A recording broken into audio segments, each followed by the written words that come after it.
This isn't going to be like a crazy in-depth review, okay? Here's the deal. I replaced the QAD with the Hamskea Trinity on the VXR, and I like it more. I should just cut the video right there. Just be like, that's it. Good luck. That's what you should do. So I've been shooting QAD for a long time, and I've never had any problems with them. It's a super solid rest. They retail for about $250. The Hamskea Trinity is $210 if you order it from their website, $210-ish. So the Hamskea is just a little bit cheaper. I've been hesitant to run a limb-driven rest for a number of reasons, but basically this year I think that I finally just decided to go ahead and pull the trigger. The huge difference between these is limb-driven versus cable-driven. I was hesitant to run a limb-driven rest because I didn't want to add one more piece of cable or line or cordage that was long on the exterior, you know, on the very outside of the bow. But I realized that when you add the tight spot quiver, it kind of sucks really nicely onto that side, and it really does a good job protecting all that. So I said, all right, let's just jump in here and let's do it.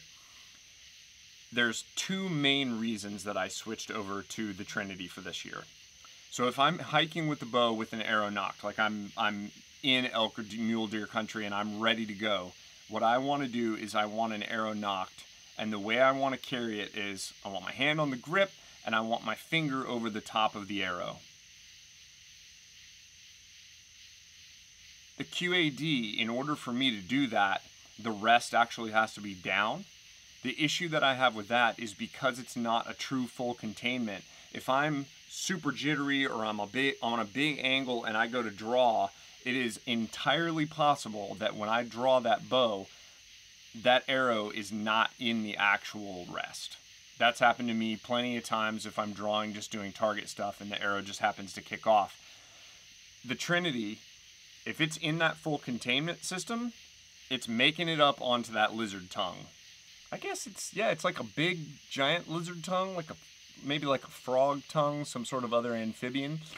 Last year when I was packing it in Colorado, the QAD was up against the pack, and I broke off the very top of the actual containment system, this right here. There's like this little kind of plasticky piece.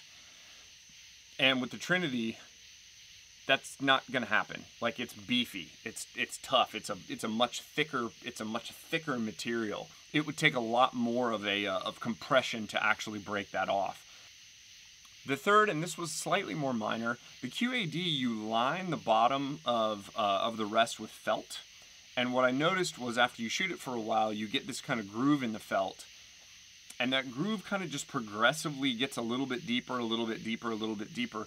I'm not a huge fan of the idea of some sort of like temporary sticky material being an absolutely integral part of the firing sequence. Like, again, there's a piece of felt under your arrow that you're then projecting the arrow through as the rest is falling down, and as that felt continues to kind of degrade and get lower, I don't know, felt just seems kind of like not the best.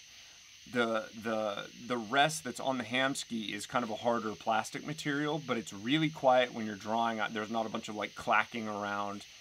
Like if you just do the QAD with just the plastic on the rest, it's really noisy. You can't do it that way. On the Trinity, it just seems like a 15% better rest. I'll just go with 15. And it's cheaper. And you can engrave the back with like a cool whatever you want to do. Like I saw somebody in God We Trust. I put if found and then my phone number. So as I'm shooting, I'm sure I'm going to forget and I'm going to end up spraying my cell phone number all over the internet at some point. As far as the way they mount to the bow, the QAD is really cool because it's got that new dovetail that you actually mount it in, and you're not putting anything through the burger hole on this, whereas the Trinity, you're doing that big heavy bolt that bolts in the side, and then you've got that that Allen head screw in the front that you crank that thing down to kind of create that counter pressure. The truth is, I've never had a QAD move, and I've never had the Trinity move since I've had them either, and I haven't had the Trinity on a pack yet, but I'm anticipating no problems just based on kind of the history with this type of mounting system. Because of the extra cordage on this side, I'm definitely going to bring an extra piece of D-loop material, which is nice to have anyway, just in case you rip a D-loop. But I'll bring a long piece just in case I happen to break something. But honestly, it's a pretty easy fix in the woods. I mean, it's just a couple of knots, and you're going to burn some ends. So I think that overall, it's a recoverable part. If you're going to break something in the field, this cable is not the end of the world to break. I've noticed zero difference in accuracy. I think that there's an argument to be made that one is probably more accurate than the other slightly. Maybe through a hooter shooter you would notice, but for me, I have never noticed a difference between the two. When I come to draw, if I push my nose into this thing a little bit too hard, ow, it hurts. So one thing that I have liked is when I'm holding, my horses are angry because the rest of them are out right now. So yeah, the nose button's like 10 bucks. It comes with a small little guy and then one that's a little bit bigger. And especially if you don't have a slider scope, like if you just got a fixed housing one, I think just for the facial pressure aspect of it, I think it's worth it. Like Josh proved on his YouTube channel that it doesn't actually slow the bow down. So yeah, Bowmar nose button. I'm gonna wear it. I'm gonna rock it this year. Editing Brandon here.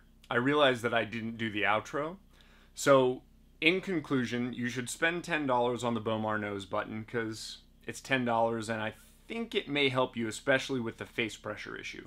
And then number two is if you're going to go buy a new Matthews or Hoyt, especially that is going to come with that integrate QAD rest, let's get the Hamskea instead. Thank you guys for watching. I'm Brandon McDonald. It wasn't an issue. Not anymore! I wanted to get it before the light was bad. Y'all are doing great. Thank you, though. This is really good. Oh, this is all going in there. And then I'll come up here when you guys are all hot and sweaty and gross, and I'll video you. That's what I'm saying. But helmets off, hair all, yeah.